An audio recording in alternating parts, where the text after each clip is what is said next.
নমস্কাৰ পোনপ্ৰথমে আপোনালোক সকলোকে অনু একাডেমীলৈ স্বাগতম জনাইছো। এই মুহূৰ্তত মই আপোনালোকৰ বাবে লৈ আহিছো এটা অতিকে ডাঙৰ খবৰ।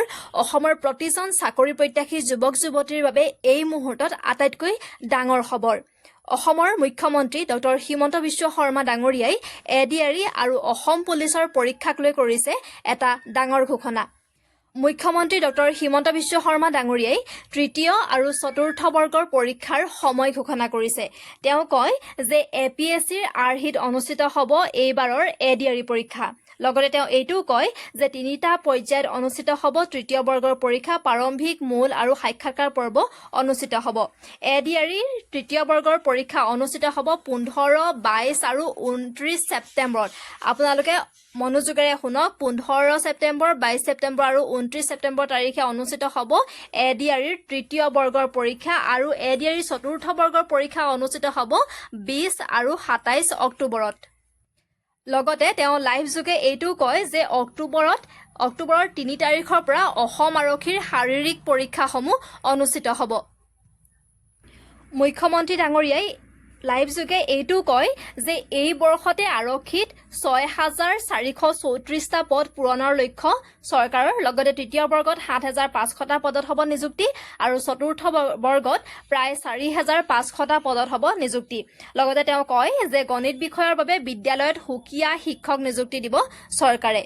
গতিকে অসমৰ প্ৰতিজন চাকৰি প্ৰত্যাশী সাজু খবৰ হ'ল যোগ্যতাৰ ভিত্তিত হ'ব নিযুক্তি পৰীক্ষা। মুখ্যমন্ত্ৰী ডাঙৰীয়াই কয় যে সম্পূৰ্ণ স্বচ্ছ আৰু নিকা পদ্ধতিৰে অনুষ্ঠিত হ'ব এইবাৰৰ নিযুক্তি পৰীক্ষা। গতিকে প্ৰস্তুতি কৰি থকাসকলে আপোনালোকৰ প্ৰস্তুতি অব্যাহত ৰাখক আৰু যিসকলে এতিয়ালৈকে কৰা নাই তেওঁলোকক কৈছো সময় এতিয়াও আছে, সময় শেষ হৈ যোৱা নাই, যথেষ্ট সময় আছে। আপোনালোকে পুংখানুপুংখভাৱে চিলেবাছখন অধ্যয়ন কৰক আৰু সেইমতে পঢ়া আৰম্ভ কৰি দিয়ক। এইখিনিতে মই আপোনালোকক ক'ব বিচাৰোঁ যে এডিআৰই আৰু আছাম পুলিচৰ যিকোনো পৰীক্ষাৰ প্ৰস্তুতি কৰি থকাসকলৰ সহায় হোৱাকৈ অনু একাডেমীয়ে সম্পূৰ্ণ নিখুঁত আৰু স্পষ্ট তথ্যসমূহ আপোনালোকক দিবলৈ চেষ্টা কৰি আহিছে। আপোনালোকে আমাৰ ভিডিঅ'সমূহ চাব পাৰে। বিশেষকৈ আপোনালোকক মই ব্যক্তিগতভাৱে এইটো অনুৰোধ কৰিম যে আপোনালোকে আমাৰ এই প্ৰিভিয়াছ ইয়েৰ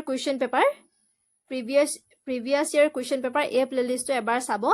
ইয়াত আপোনালোকে গ'লে এই প্লেলিষ্টটো চালে আপোনালোকে দেখিব যে ইয়াত অসমত অনুষ্ঠিত হোৱা বিভিন্ন ধৰণৰ প্ৰতিযোগিতামূলক পৰীক্ষাসমূহ যেনে APSC, DHS, ADRE, Assam police, SI বিভিন্ন ধৰণৰ এই প্ৰতিযোগিতামূলক পৰীক্ষাসমূহৰ আপোনালোকে কুৱেশ্যন পেপাৰৰ ছল্ভ এনালাইচিছ পাই যাব। আপোনালোকে এই ভিডিঅ'সমূহ চালে আপোনালোকে আগন্তুক যি হ'বলৈ গৈ আছে এডিআৰই হওক বা অসম পুলিচৰ পৰীক্ষাসমূহ তাৰ বিষয়ে আপোনালোকে থুলমূল ধাৰণা এটা পাই যাব আৰু আপোনালোকে সেইমতে সুন্দৰকৈ আপোনালোকে পঢ়া আৰম্ভ কৰিব পাৰিব। গতিকে প্ৰথমতে আপোনালোকক মই এই প্লেলিষ্টটো চাবলৈ বিশেষভাৱে অনুৰোধ কৰিম। তাৰপিছতে আপোনালোকে দেখিছে ইয়াত আৰু বহু আছে, যেনেকৈ আছাম জিকে আছে 20টা video', Indian polity, geography, static GK, Assam history, Indian polity, Indian modern history, আপোনালোকে এইসমূহ চাব পাৰে। বিচাৰিছোঁ যে কেৱল মই আপোনালোকক আমাৰ চেনেলৰে যে ভিডিঅ' চাব সেইটো নহয়, বহুত চেনেল আছে, তাৰ মাজৰ পৰা আপোনালোকে ভাল বাছি লওক। আৰু আমাৰ মূল কথাটো হ'ল এইবাৰে চাকৰি এটা নিজৰ কৰিব লাগে। বাৰে বাৰে ইমান বেছি নিযুক্তি চৰকাৰে কেতিয়াও উলিয়াই নাথাকে। গতিকে সময় সঠিক ব্যৱহাৰ কৰক আৰু ভালদৰে পঢ়ক, ৰিভাইজ কৰক আৰু আপুনি সফল হ'বই। আৰু অনু একাডেমীৰ তৰফৰ পৰা আপোনালৈ যাচিছোঁ বহুত শুভেচ্ছা।